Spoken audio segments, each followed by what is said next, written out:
Praise the lord. దేవునికి మహిమ ఘనత ప్రభావములు కలుగును గాక.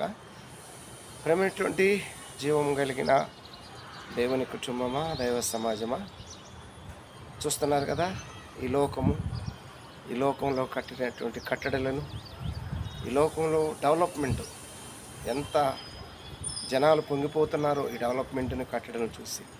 అయితే ఒక విషయాన్ని గమనించండి, లోకము దేవుని జ్ఞానమును తునీకరిస్తుంది, లోకము దైవ సంకల్పాన్ని తునీకరిస్తుంది, లోకము దేవుని రక్షణను తునీకరిస్తుంది. అందుకే దేవుడు ఏమి చేస్తున్నాడు అంటే, దేవుడు ఈ లోక జ్ఞానం మీద పగపట్టాడు. దేవుడు ఈ లోక జ్ఞానం మీద పగపట్టాడు. ఎందుకు అంటే, ఈ లోకాధికారి సాతాను దేవుని మీద వ్యతిరేకమైనటువంటి ఈ కార్యాలు చేయటానికి కారణము వాడే. అందుకే పరిశుద్ధ బైబిల్ గ్రంథంలో ఇలాగ రాయబడింది. కొరింథీయులకు రాసినటువంటి మొదటి పత్రిక 1వ అధ్యాయము 21వ వచనం చదువుతున్నాను చూడండి. 21వ వచనంలో ఇలాగూ రాయబడింది, దేవుని జ్ఞానానుసారముగా లోకము తన జ్ఞానము చేత దేవునిని ఎరుగకుండినందున సువార్త ప్రకటన అయినను ఎర్రితనము చేత నమ్మువారిని రక్షించుట దేవుని దయాపూర్వక సంకల్పము. నమ్మువారిని రక్షించుట దేవుని దయాపూర్వక సంకల్పం అయిపోయింది. నమ్మువారు రక్షింపబడుతున్నారు.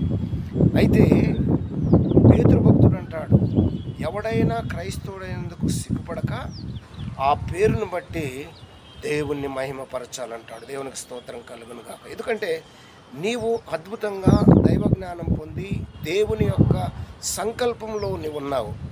నువ్వెవరిని చూసి భయపడక, ఈ లోకంలో ధనవంతుని చూసి, పదవులు అనిపిస్తున్న వారిని చూసి, మేడమిద్దలు ఉన్న వారిని చూసి, లేదంటే పరికరాలు కనిపెట్టిన వారిని చూసి భయపడక. రేపు పరలోకంకి వచ్చినప్పుడు ఈ పరికరాలు కనిపెట్టిన వాడు అక్కడ కాలు ఎగరేస్తున్నాడు. ఒకవేళ ఏంట్రా కాలు ఎగరేస్తున్నావు అడుగుతారు దేవదూతలు. అడిగితే అదేంటండి, నేను అక్కడ విమానం కనిపెట్టానండి, అది గాలి ఎగిరిపోతుంటుందండి అని చెప్పేసి అంటే, అదేంట్రా విమానము అని దేవదూత రెక్కలతో ఇక్కడ లేసి అక్కడ దూకి ఎగిరిచ్చేస్తుంది. ఇలాంటిదే అంటే, అది ఇక్కడ పని చేయదురా బాబు, ఇది ఇక్కడ పని చేస్తుంది, నీ విమానం కనిపెట్టడం ఎన్ని లోకజ్ఞానం పో అన్నట్లు దేవుడు ఆ రోజు ఈ జ్ఞానులను తునీకరించే రోజు. నేను పెద్ద పదవులు అనిపించాను, నేను అలా తగ్గి ఉండటానికి అవదంటే ఆ పదవుల గెదవులు ఇక్కడ కుదరవంటాడు. నేను పెద్ద మేడలు చూడండి, పెద్ద ఎత్తైన మేడ మిద్దెలు కట్టాను, పెద్ద కోటేశ్వరిని అంటే ఇక్కడ ఆ మేడలు పనిచేయవు, ఇక్కడ బంగారు ఇల్లు ఉన్నాయి, ఈ బంగారు ఇంట్లోకి రారా బాబు, దానికి నీకు అర్హత ఉందా లేదని అడుగుతారు. ఇక ఎన్ని అనుకోండి, అన్ని విషయాల్లో అటువంటి ప్రశ్నలు పరలోకములో దేవదూతలు అడుగుతారు. అందుకే వీళ్ళందరూ ఎక్కడుంటారు తెలుసా? నరకాగ్నిగుండములో పడవేయబడటానికి సిద్ధపడుతుంటారు. అందుకే దేవుడు లోక జ్ఞానం మీద పగపట్టాడు. చూడండి, మనం చదువుకున్నటువంటి అధ్యాయంలోనే కొరింథీ పత్రిక మొదటి 20వ వచనం చదువుతున్నాను. జ్ఞాని ఏమాయను, శాస్త్రి ఏమాయను, ఈ లోకపు తర్కవాది ఏమాయను, ఈ లోక జ్ఞానము దేవుడు ఎర్రితనముగా చేసి ఉన్నాడు కదా. ఈ లోక జ్ఞానమును దేవుడు ఏం చేశాడు? ఎర్రితనముగా చేశాడు. చాలా జాగ్రత్త.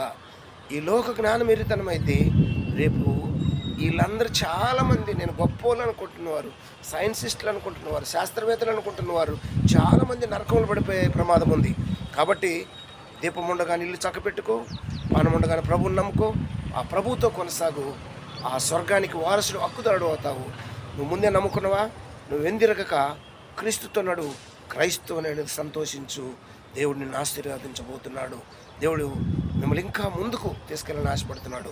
ఇంకా చూడండి, ఈ వీడియో లాస్ట్ వరకు చూడండి, ఎన్ని కట్టడాలు మీరు చూస్తారో ఆ కట్టడాల్లో ఉన్న విషయాలను కూడా మీరు గమనిస్తాడు. హల్లెలూయా.